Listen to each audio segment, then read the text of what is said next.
में खुश्क मौसम के साथ सर्दी का सितम जारी है। ठंड से बचने के लिए लोग आग का सहारा ले रहे हैं। वहीं कोहरे की वजह से गाड़ियों की आमदोरफ्त पर भी असर पड़ा है। गाड़ियों की रफ्तार धीमी पड़ गई है। ट्रेनों की आमदोरफ्त पर इसका साफ असर देखा जा सकता है। जम्मू पहुंचने वाली मुतअद्दिद ट्रेनें ताखीर से चल रही हैं। जम्मू में दर्जे हरारत बेहतर है। वहीं श्रीनगर में लोगों को बारिश और बर्फबारी का इंतजार है।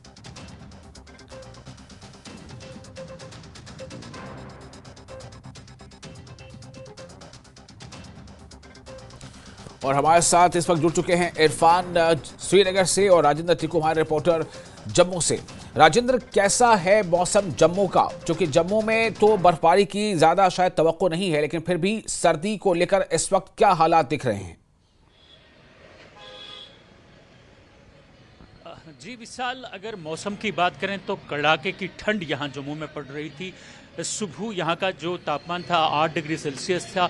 और जहाँ तक कोहरे की बात करेंगे तो कोहरे से काफ़ी राहत मिल रही है। अगर आमदरफ्त की बात करें, सड़कों पे जो आमदरफ्त है वो ठीक ढंग से चल रहा है, क्योंकि कोहरा सुबह से कम हो गया यहाँ पे। और बात करेंगे ठिठुरती सर्दी की, सर्दी बहुत ज़्यादा बढ़ रही है, जिससे लोग आग का सहारा ले रहे हैं अपने आप को बचाने के लिए सर्दी से। यहाँ आप देख सकते हैं कि हमारे यहाँ पे बाईं ओर से पार्क एक है, जहाँ पे लोग एक साथ जमा हुए हैं सर्दी से बचने के लिए। हालांकि इस बाजार में सुबह से काफ़ी रश रहता है, लेकिन सर्दी की वजह से यहाँ पे इस बाजार में बिल्कुल ही लोगों का जो आना जाना है कम देखा जा रहा है जी। और बात करेंगे ठिठुरती सर्दी की, तो सर्दी में सबसे बड़ी परेशानी ये है हमारे साथ कि जो स्कूल हैं उन्हें यहाँ पे फिलहाल बंद कर दिया गया है, क्योंकि सर्दी जो है वो कड़ाके की ठंड जो है वो बढ़ रही है यहाँ जम्मू में। जैसा फॉग का सिलसिला कई दिनों से जारी था, लेकिन आज देखा जा रहा है कि उसमें काफी राहत मिल रही है। आप देख सकते हैं यहाँ पे लोग ठंड से बचने के लिए यहाँ आग का सहारा लिया जा रहा है, क्योंकि जो कड़ाके की ठंड है लोगों को काफी परेशान कर रही है। सबसे बड़ी बात यह है कि जो खुश्क साली है और जो खुश्क मौसम है और आबार आलूदा मौसम है, उससे बीमारियां काफी बढ़ रही हैं और लोग बचने के लिए उन बीमारियों से काफी कुछ सबीले कर रहे हैं। जैसे आप देख रहे हैं कि आग यहाँ जलाई जा रही है इस आग से ठंड से बचने के लिए। बिल्कुल। तो राजेंद्र, क्या जो लोग वहां मौजूद हैं उनसे कुछ बातचीत करें और कि क्या समझ रहे हैं वो कि कितने ये मौसम किस तरह का है और ऐसे में कैसे खुद को बचाना है, और इसमें उन्हें कितनी मदद जो मकामी इंतजामिया उससे मिल रही है? आपसे जानना चाहेंगे पिछले मुकाबले में आज इस साल कितनी सर्दी देखने को मिली? बार तो काफ़ी सर्दी पड़ी है, बहुत ज़्यादा। इतनी ठंड है कि कई बार बाहर निकलने का दिल नहीं करता। वैसे काफ़ी लोगों ने इस वक्त सैर तो बंद कर दी है, लेकिन फिर भी लोग आ रहे हैं। आज तो ये 26 जनवरी है, उसके लिए प्रोग्राम बना रहे हैं हम सारे, तो इसलिए हमें आना पड़ा और आ रहे हैं। आग इसलिए जलाई है कि सर्दी है।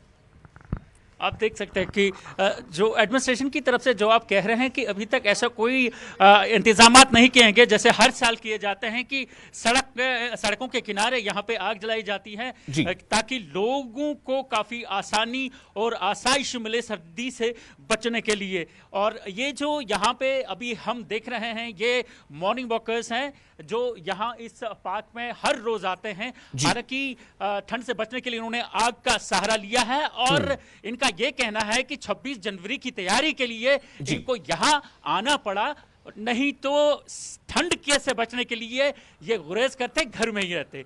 जी विशाल। बिल्कुल राजेंद्र, अब आप हमारे साथ बने रहे। हम रुख करेंगे जरा श्रीनगर का। वादी कश्मीर में श्रीनगर में इस वक्त ठंड को लेकर क्या हालात है? इरफान हमारे साथ मौजूद है। इरफान, कितनी ठंड है आज वहां, और ठंड के साथ साथ क्या कुछ आसार नजर आ रहे हैं बर्फबारी के या बारिश होने के? बिल्कुल विशाल, मैं बताना चाहूँगा कि अगर ठंड की बात कर ली जाए तो सर्दी में कोई कमी नहीं है। सर्दी अपने शबाब पर है। आपको पता है कि अब जो चिल्ले किला है वो अपने आखिरी वक्त में है।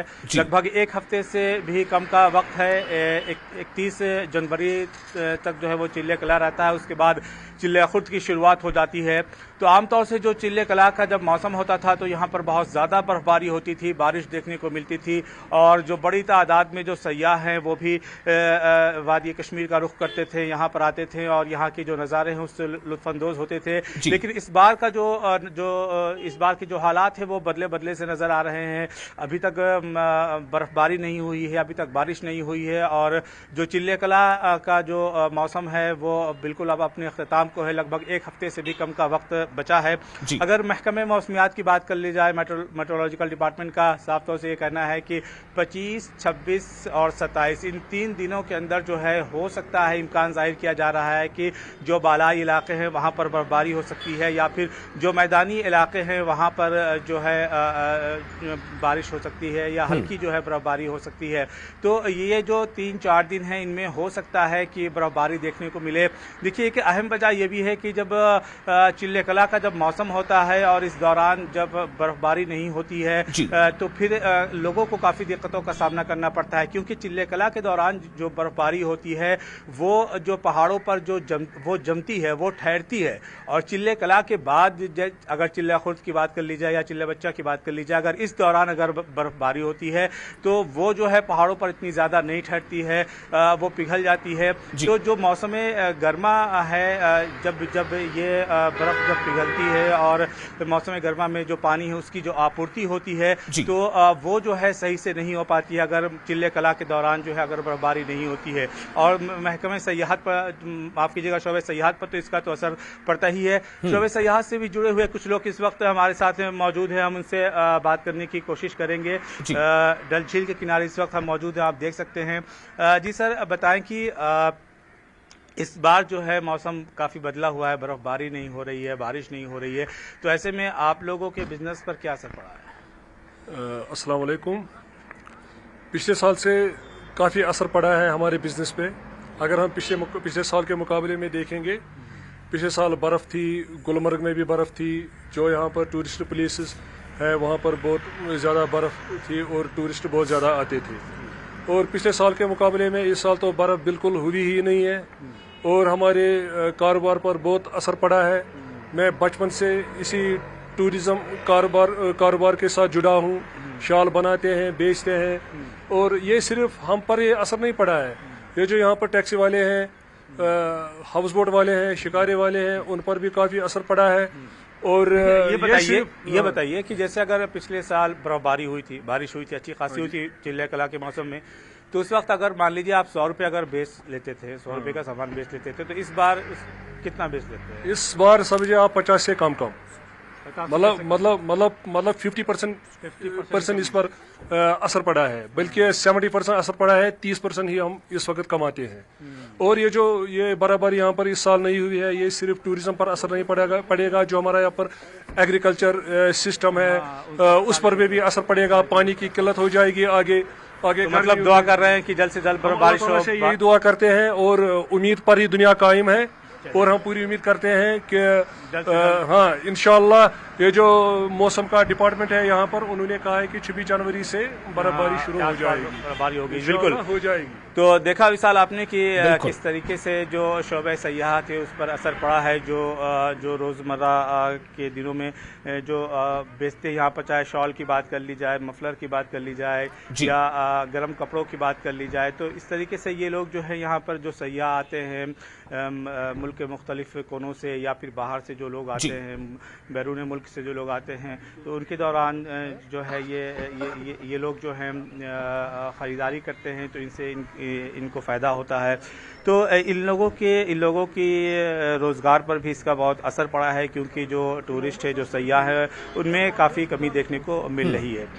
जी सर इरफान, बेशक लोगों को इंतज़ार है, खासतौर से वादी के लोगों को, कि बारिश हो, बर्फबारी हो, ताकि आने वाले दिनों की जो परेशानियां हैं, जो संभावित हैं, जो मुमकिन है, उसमें कुछ कमी हो परेशानियों में। एक बार फिर हम चलते हैं राजेंद्र के पास। राजेंद्र टिक्कू हमारे साथ मौजूद है। राजेंद्र टिक्कू, जब श्रीनगर में अगर अभी तक बर्फबारी नहीं हुई है जितनी होनी चाहिए, या कहे कि बहुत कम हुई है, तो उसका असर या आने वाले वक्त के जो परेशानियां हैं उससे वहां के लोग तो थोड़े परेशान हैं, उसका असर क्या किसी तरह से जम्मू पर भी पड़ता है?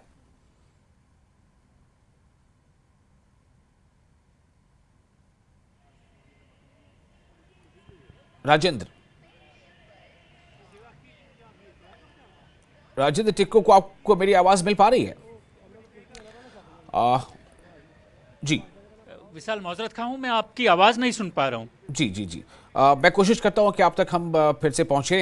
इरफान, आपके पास ही अभी मुझे आना पड़ेगा। मेरा सवाल अब ये है कि वादी में तो हालात जो है वो देख रहे हैं हम सब के, वहाँ बारिश का लोगों को इंतज़ार है, उसके लिए कई इबादत गाहों में उसको लेकर के प्रार्थनाएं हो रही हैं, दुआएं हो रही हैं, और उसका असर खातिर खा जो है सयाहों की आमद पर पड़ता है, जिस जो सीधे जुड़ जाता है वहाँ के मकामी लोगों के, छोटे ताजिरों, छोटे बड़े ताजिर हैं, उनकी रोज़गार से।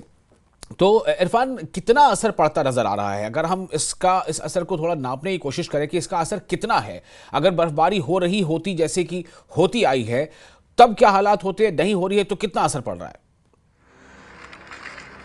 जी जी बिल्कुल विशाल, मैं सबसे पहले बताना चाहूँगा कि आपने सही कहा कि जो बर्फबारी नहीं हुई है, बारिश नहीं हुई, इसके लिए प्रार्थनाएं हो रही है, दुआएं हो रही हैं, नमाज इस्तिस्का जो है वो पढ़ी जा रही है। हर दिन ये खबर आती है कि नमाज इस्तिस्का पढ़ी गई है। नमाज इस्तिस्का में जो है बारिश के लिए दुआएं की जाती हैं, बर्फबारी के लिए जो है यहाँ पर दुआएं की जाती हैं कि जल्द से जल्द बारिश और बर्फबारी हो। देखिए, बारिश और बर्फबारी ना होने की वजह से जो इसका असर है ये महकमे सयाहत के शोबे पर तो पड़ता ही है, लेकिन साथ ही साथ जो ज़राअत का शोबा है, या फिर आपको फ्लोरिकल्चर से जुड़ा हुआ जो शोबा है, या फिर आपको हॉर्टिकल्चर से जुड़ा हुआ शोबा है, ये तमाम जो शोबे हैं वो भी इससे मुतासिर होते हैं। देखिए, महकमे ज़राअत की अगर बात कर ली जाए तो उनके